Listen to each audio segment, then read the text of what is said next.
In the relentless noise of our world, you are seldom alone. Your mind, a battlefield, is constantly under siege, bombarded by notifications, anxieties, and the echoes of past failures. You believe you're in control, but a single insult, a harsh word, or an unexpected setback can shatter your composure, proving your discipline is merely an illusion. This is the truth most people refuse to face. Their inner world is a storm, and they are its weakest passenger. Miyamoto Musashi, the undefeated swordsman, understood this brutal reality. He knew the true war was not against an external enemy, but against the chaos within. He called this ultimate state of being the void, a mind without beginning or end, a space of pure existence. The first step to conquering any external foe is to empty your mind, to quiet the endless chatter that sabotages your every move. This is the principle of mushin, the no-mind state. It isn't about ignoring fear, it's about seeing it as a cloud passing by, not as the storm itself. You notice the emotion rising inside you. I notice I'm feeling anger now. And in that tiny moment of observation, you create a space between the event and your reaction. This small shift is everything. Most people live in a state of bewilderment, lost in the noise of their own thoughts, confusing this internal chaos for the void. But the true void is not emptiness. It is a profound presence. It is the state of being so completely immersed in the moment that the past and future dissolve. This is the essence of the ground book. You must be fully present in the here and now, paying attention even to the most minute details. It is a warrior's discipline, to study the rhythm of the wind, the texture of the ground, the flicker in an opponent's eye. You must practice being here, now, in every simple act. Washing your hands, drinking your water, listening to a conversation. These are not trivialities. They are your training ground.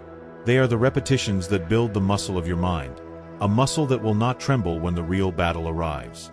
Before you can face an enemy, you must first learn to see your own world with unclouded eyes. The path to this state is simple, but mercilessly difficult. It requires daily practice. It begins with your breath. Find a quiet space. Close your eyes. Do not try to clear your mind. That is a fool's errand. Instead, simply observe the flow of your breath, the cool air entering through your nose, the warm air leaving. When a thought arises, and it will, do not judge it, do not follow it. Simply acknowledge its presence, label it thinking, and return your attention to your breath. This is not passive meditation. It is active training. You are forging a new neurological pathway, teaching your mind to let go of the things that do not serve you. You are practicing the art of non-attachment, not to life itself, but to the constant, reactive chaos of your inner narrative. This discipline will feel unnatural. Your mind will fight back, demanding distraction. But every time you return your focus to your breath, you are taking a single firm step toward the true way. With this practice, you are building the foundation for true calm. A calm that is not the absence of struggle, but the acceptance of it. Your mind is not a separate entity from your body. It is a prisoner to its weaknesses. When you feel tired, when you crave comfort, when your body demands rest, your mind follows its lead. It makes excuses, it justifies procrastination, and it chooses the path of least resistance. This is the truth that soft men and women refuse to confront. Their lack of inner fortitude is a direct reflection of a soft, undisciplined physical form. Miyamoto Musashi, who trained with the fury of a wild beast, knew that true mental strength is forged in the fire of physical rigor. The exhaustion, the discomfort, the pain of a hard workout are not ends in themselves. They are the tools you use to sharpen your spirit. When your muscles burn and your lungs ache, you are teaching your mind to endure, to push past its self-imposed limits, and to find calm in the very center of chaos. This is why the warrior's discipline is a twofold path. The way of the pen and the way of the sword, because to master one, you must master the other. Imagine yourself in a moment of intense pressure. A brutal confrontation. An angry boss. A chaotic family argument. The world is trying to pull you apart. But your body, through relentless training, remains solid. Your posture is erect, your shoulders are down, and your core is braced. This isn't a coincidence. This is the warrior's stance, a physical manifestation of an unshakable mind. A strong posture communicates to your nervous system that you are not a victim. It tells your brain that you are in control, that you are not running from the situation, but confronting it head-on. The same way a samurai's spirit must be calm but not relaxed, his body must be relaxed but not slack. The rigidity of fear and the carelessness of a soft spirit are both weaknesses. True strength is a fluid tension, a body that is ready for anything, but never rigid or brittle. The battle for calm is fought long before a conflict ever begins. It's won in the quiet hours of the morning, in the small, consistent decisions you make every day. Most people seek a magical cure for stress, a shortcut to peace, but they ignore the fundamental pillars of their own being: their sleep, their diet, and their discipline. Musashi lived a life of brutal simplicity. He ate what was necessary to sustain his body and slept only as much as he needed to restore his energy. He knew that a body starved of rest or poisoned by poor food is a body that will betray the mind. When you are running on empty, every minor inconvenience becomes a major crisis. Every challenge becomes an insurmountable obstacle. The modern world tells you that a busy life is a productive one, but this is a lie. You are not busy. You are distracted and weak. Your exhausting days are self-inflicted wounds, a result of empty movement and fake work. A warrior, on the other hand, understands that true rest and proper sustenance are not luxuries. They are weapons. The path is simple, but it is not easy. It is a daily war against your own comfort, against the insidious desire for ease. It is choosing to train your body when it screams for rest. It is choosing to fuel yourself with what is necessary, not what is craved. Every rep, every controlled breath, every early morning is an act of defiance against your own weakness. This is the brutal truth of the warrior's way. You must destroy the soft parts of yourself to reveal the strength that lies beneath. This is the discipline that will make you unrecognizable. It is the work you do in the dark that will allow you to stand in the light, calm and centered, when others crumble. Once you have forged your mind in the void and your body in fire, you must turn your gaze outward. Most people, when faced with an adversary, a person who argues, a project that fails, a circumstance that obstructs them, see only the external threat. They are consumed by it, reacting emotionally, flailing against it with brute force or retreating in fear. They never stop to realize the truth. The greatest enemy you will ever face is a reflection of your own internal weaknesses. Musashi called this the internal enemy. The insecurities, the crippling doubts, the limiting beliefs that tell you that you are not strong enough. This enemy within you is the true saboteur of your calm. It whispers that you are an imposter, that you are not worthy of success, and that you should not even bother to try. This is the parasite that feeds on your uncertainty, and unless you confront it directly, it will destroy you long before any external foe can. When you learn to see yourself with brutal honesty, you can then begin to perceive your external adversary not as a threat, but as an opportunity for growth. Musashi saw every confrontation as a chessboard. He didn't react to his opponent's moves. He anticipated them. He studied his adversaries not with anger, but with a cold, detached curiosity, learning their habits, their temperaments, and their weaknesses. He famously arrived late to his duel with Sasaki Kojiro, knowing that Kojiro's pride and impatience would be his downfall. While Kojiro became his anger, Musashi remained separate from his emotions, seeing the confrontation clearly. This is the essence of strategic perception. You do not get consumed by the fire. You use the fire to illuminate your opponent's flaws. Most people, when they argue, lose sight of their purpose, becoming entangled in a chaotic spiral of personal attacks and past resentments. A warrior, however, uses their calm to observe, to understand, to see the weaknesses in the other's position. This allows them to choose their battles wisely, to engage only in confrontations that matter, and to win with a calm precision that others cannot comprehend. This strategic view is not about manipulation.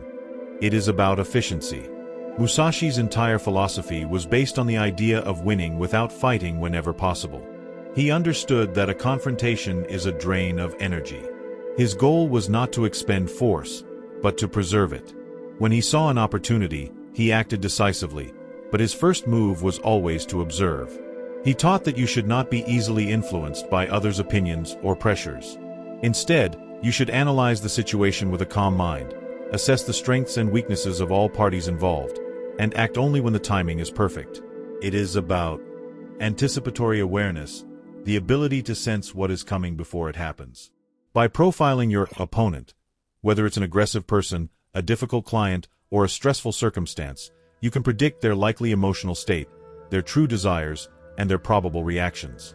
This removes the element of emotional surprise, which is what typically throws people off their game. This ability to see 5 moves ahead turns a chaotic emotional exchange into a predictable situation you can navigate with skill and grace. It is the foundation of true power, the power to choose not to be rattled. Your rigid plans and fierce resistance are not strength, they are a sign of your weakness. Like a dam built against a wild river, they may hold for a time, but eventually, the relentless force of reality will break them. Most people, when faced with an obstacle, choose one of 2 destructive paths. They either try to smash through it with brute force or they retreat in frustration. Both reactions are a guarantee of failure, a waste of precious energy that leads to burnout and defeat.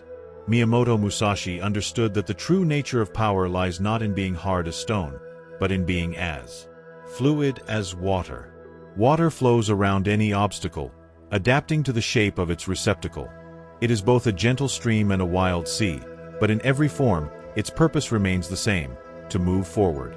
This is the analogy of water in Musashi's philosophy, teaching you to be flexible and adaptable, to find the path of least resistance without ever losing your forward momentum. Your fixed ideas and rigid expectations are the very things that prevent you from achieving what you want. You must learn to flow. This wisdom extends to accepting what cannot be changed, a concept many mistake for defeat. Acceptance and surrender are not passive retreats. They are acts of strategic wisdom. A warrior does not waste his strength trying to fight the tide. He uses the tide to his advantage. When you are caught in a situation you cannot control, a job layoff, a difficult diagnosis, an unavoidable conflict, your anger and resistance are nothing more than a pointless struggle against reality. They consume your energy and leave you depleted. The wisdom of the water teaches you to release your grip, to stop fighting what is, and to focus your energy on what you can influence. This quiet power, this ability to yield without breaking, is a terrifying force. When you stop struggling, your opponent, whether a person or a circumstance, loses their footing. Your calm becomes a powerful counterattack, a silent defense that disarms your adversary and opens the space for a more effective and deliberate response. The world is constantly changing, and your ability to adapt to it is the only true measure of your strength. Musashi's teachings on adaptability were not just for the battlefield, they were for life. He wrote that a warrior should have no fixedness in his thoughts or actions. He used different weapons in his early duels, not out of indecision, but to teach himself that rigid plans fail against reality. He learned that the true way is to flow, to change your approach as the situation demands. The modern world is filled with people who have fixed steps, who cannot adapt when their routines are disrupted. They rely on the speed of their movements or the strength of their plans, but when they encounter an uneven path, a swamp, or a crowded space, they are lost. The warrior's footwork, however, never changes. He walks as he does on a normal street, adjusting his pace according to the rhythm of his opponent and the terrain. This is a deep metaphor for your life. You must have a foundation so firm it allows you to adapt to any circumstance without losing your balance or your inner calm. This is the power of flow. It is the ability to move through life's challenges not as a fragile dam, but as a river. It is the wisdom to know when to push, when to yield, and when to simply flow around the obstacle. When you stop fighting the things you cannot change, you free up the energy to master the things you can. This is the purposeful action that Musashi spoke of, the ability to align your words and actions with a clear objective instead of with your immediate emotional reactions. It is a brutal lesson, but an essential one. The world will not bend to your will. You must learn to bend with the world, without ever losing your core. To be calm in the face of conflict is not merely a set of techniques, it is a way of being. Without a higher purpose, your discipline is nothing more than a series of empty, mechanical actions. You can train your body, sharpen your mind, and learn to flow like water, but if you do not know why you are doing it, you will eventually lose your will. The small, daily battles will wear you down, and you will eventually return to the old ways of comfort and chaos. This is why Musashi's final lesson is the most profound. The warrior's journey is not just a search for victory, but a quest to find and follow his personal the way. This purpose, this mission, acts as a powerful anchor that holds your spirit steady even when the world around you is in turmoil. It gives meaning to the struggle and turns every painful moment into a necessary step towards self-realization. Your purpose is the unshakable rock to which you anchor your life, preventing you from being swept away by the storms of momentary emotions. Most people live without a do. They drift through life, reacting to external circumstances, chasing fleeting pleasures and hollow victories. They have no anchor, and so, every time a new challenge arises, they are pushed and pulled in every direction. This is not living. It is merely surviving. A warrior, however, chooses his path with deliberate intent. Musashi spent his life in a relentless pursuit of mastery, not just of the sword, but of himself. His discipline was a form of devotion, a sacred practice that transformed his body and mind. He was a master not only of the sword but also of other arts like painting and calligraphy, because he understood that the pursuit of excellence in any field was an expression of the same underlying principle of his way. It was not a means to an end, it was the end itself. Your daily routines, the simple habits you build, are not just about achieving a goal. They are about becoming the person who deserves that goal. Every time you show up, every time you choose discipline over comfort, you are not just building a skill. You are affirming your purpose. You are telling yourself that you are committed to a path, and that commitment is the source of your true strength. This commitment to the do turns discipline from a burden into a liberation. It allows you to transform your struggle into something meaningful. When you have a clear purpose, you no longer need external motivation. The drive comes from within, fueled by your devotion to your path. Musashi, even after winning over 60 duels, never stopped learning, never stopped training. He studied other schools not to mock them, but to stay humble and to expose the gaps in his own knowledge. He knew that the moment you believe you have arrived, you have already lost. This is the tragic trap that captures many people who find success. They achieve a goal and believe the work is over. They stop tracking, they stop training, and they lose 50% of their gains in a matter of weeks. The warrior understands that the war against mediocrity never ends. It is an eternal struggle, but it is this very struggle that makes you strong. It is not the price you pay for discipline. It is the discipline itself. Your purpose, therefore, is not a destination, but a compass. It guides you through the storms and reminds you that the struggle is not against the world, but against the weakness within yourself. This commitment to the do is the final, ultimate source of your calm. The path of the warrior, forged through the void, hardened by discipline, and guided by purpose, leads to one ultimate truth. Calmness is the true competitive advantage. In a world that prizes aggression and instant reactions, a calm mind stands out as a formidable, almost supernatural force. When everyone else is reacting, shouting, and spiraling into chaos, you are able to see with clarity. You make better decisions. You choose your words with precision, and you act with an efficiency that others mistake for luck. This is the serenity of true strength, a state that allows you to see through the noise and recognize the real weaknesses in any situation or opponent. Musashi's victories were not a result of brute force, but of his ability to remain serene while his opponents were consumed by their emotions. He knew that anger and fear blind a person, making them predictable and vulnerable. The person who remains calm controls the game. But the greatest victory is not over others. The true and most noble conquest is the peace found within yourself. The battles, the duels, the relentless training were never just about defeating an enemy. They were about overcoming the internal demons, the doubts, and the insecurities that held Musashi back. In the end, his philosophy wasn't about the sword, but about a way of life, a life of intention, clarity, and detachment from fleeting emotions.